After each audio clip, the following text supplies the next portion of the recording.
Rais wa Marekani Donald Trump ametishia Umoja wa Ulaya kwa kuongeza 200% katika bidhaa ya mvinyo. Hii ni Nje ya Box TV update, langu jina ni Christina Mbaruku.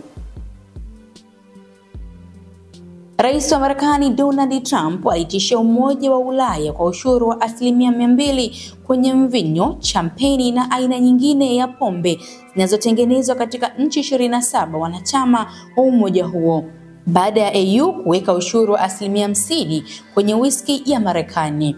Trump aliandika kwenye mtandao wake wa kijamii wa Truth Social kwamba EU ni moja ya mamlaka ya kodi ya chuki na yenye unyanyasaji wa ushuru duniani. Alisema iliundwa mwaka 1993 kwa lengo pekee la kutumia fursa ya Marekani kiuchumi.